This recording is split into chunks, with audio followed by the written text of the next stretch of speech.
I'm currently in a dilemma, and honestly, I don't know what to do. Let me start from the beginning. 5 years ago, my next-door neighbor, Mark, informed us of his 12-year-old son's disappearance, and he reported it to the police. It made headlines, and everyone was talking about it.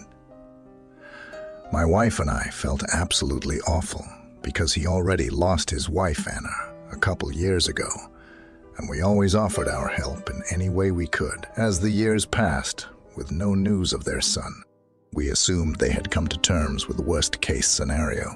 Over time, we noticed that Mark were ever the same since his son's disappearance. He appeared more awkward and nervous. It was understandable, given the circumstances. Fast forward a couple of years to just last week. Mark approached me when I was taking out the garbage and asked to borrow a shovel without any hesitation. I quickly fetched my best shovel for him, not bothering to ask why he needed it. He thanked me, saying he had some work to do in his backyard and promised to return it by the next day. He then disappeared into his backyard. Curiosity got the better of me, and I went upstairs to spy on him through a window with a clear view of Mark's backyard.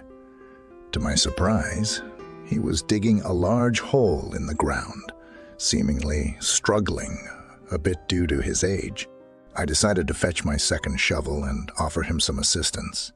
As I entered his backyard and called his name, he looked up, dropped my shovel, and hurried over, telling me to leave, insisting he had it under control. I was taken aback by his strange behavior and left without saying another word. Later, while spying from my window, I observed him digging for at least another half hour until he seemed to finish. He looked around as if checking for anybody looking, and then he spotted me at my window. Feeling uneasy, I casually walked away. It was evident that he was up to something, and I wanted to find out what. I continued to keep an eye on his backyard, but he stopped digging, probably knowing I was watching and would wait for darkness.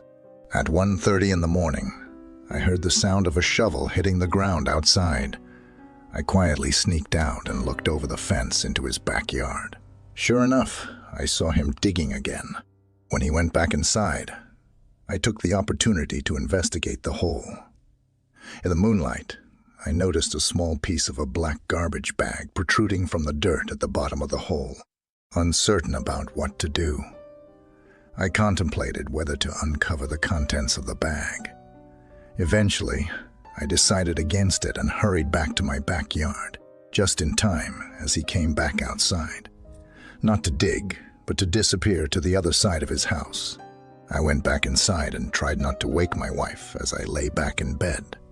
The next day, I checked from my window to see that the hole in Mark's backyard was completely filled, and his SUV was now parked in the street, not in the driveway. I couldn't stop thinking about what might have been in that hole.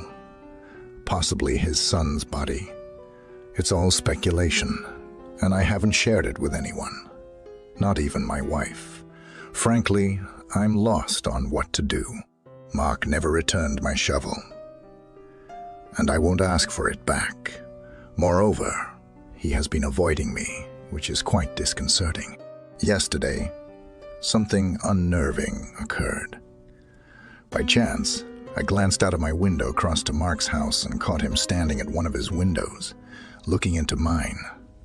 When he noticed me, he quickly shut his blinds, and it was broad daylight. I have no idea what's going on, but I'm genuinely scared. As days pass, my unease grows, and the weight of the secret I bear becomes heavier. I know I cannot keep this to myself any longer. I must confront Mark about what I saw and heard. I'll gather my courage and approach him with caution, seeking the truth behind the mysterious hole in his backyard. It's time to put an end to this tormenting uncertainty and find out what truly happened to his son, whatever the outcome may be. I hope it brings closure to this troubling chapter and brings some measure of peace to Mark and his family.